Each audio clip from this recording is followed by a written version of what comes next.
একের পর এক আধিকারিকদেরকে তুলে নিয়ে এমনি মমতা বন্দ্যোপাধ্যায়কে চাপে ফেলে দিয়েছিল কমিশন। আর এবার ছাপ্পা ভোট নিয়ে এতদিনের মধ্যে সব থেকে বড় পদক্ষেপ নিয়ে নিল নির্বাচন কমিশন। যে ভুলটা বারংবার করে যাচ্ছিল কমিশন, সেই ভুল এবার নিজেরা শুধরে নিল। কি হয়েছে চলুন বিস্তারিত দেখে নেওয়া যাক। গত বিধানসভা নির্বাচন এবং লোকসভা নির্বাচনের সময় বুথের মধ্যে লাগানো ওয়েব ক্যামে অনিয়ম হয়েছে বলে এবার পরিষ্কার জানিয়ে দিল নির্বাচন কমিশন। ওই দুই নির্বাচনের সময় বহু ক্যামেরায় কিছুই রেকর্ড হয়নি বলে অভিযোগ করেছে তারা। তাই এতদিন যে সংস্থার সঙ্গে চুক্তি ছিল তা বাতিল করে দিল নির্বাচন কমিশন। পরিবর্তে ওয়েব ক্যাম সরবরাহের জন্য বাইরের রাজ্যে 3 সংস্থাকে নিয়ে আসছে তারা।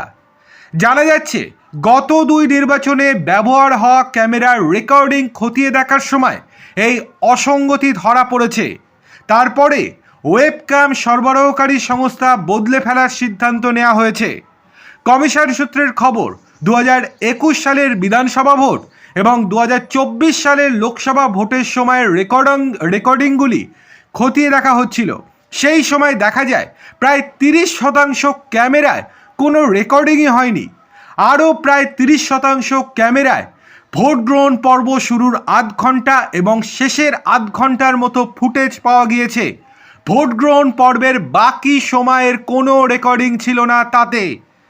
বিষয়টি নজরে আসার পরে নতুন সংস্থাকে দায়িত্ব দেওয়ার জন্য টেন্ডার ডাকা হয়। ওই টেন্ডারের মাধ্যমে বাইরের রাজ্যে 3 সংস্থাকে বেছে নিল নির্বাচন কমিশন। আসন্ন বিধানসভা নির্বাচনে ভিন রাজ্যের ওই 3 সংস্থায় ওয়েব ক্যাম সরবরাহ করবে কমিশনকে। কমিশন সূত্রের দাবি, এই ক্যামেরাগুলির মধ্যে অনেকগুলি স্পর্শকাতর বুথে বসানো ছিল। এর মধ্যে কিছু ক্ষেত্রে ভোট গ্রহণের দিন অশান্তির অভিযোগও উঠে এসেছিল। ফলে পর্যাপ্ত ফুটেজ না থাকায় ওই অভিযোগগুলি যাচাই করতেও সমস্যায় পড়তে হয়েছে কমিশনকে। সূত্রের দাবি, এই সকল বিষয় বিবেচনা করে নতুন সংস্থাকে দায়িত্ব দেওয়ার সিদ্ধান্ত নেওয়া হয়েছে।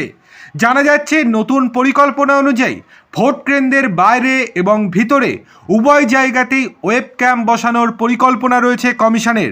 বিশেষ করে স্পর্শকাতর এলাকাগুলিতে এই নজরদারি আরও জোরদার করার পরিকল্পনা রয়েছে কমিশনের।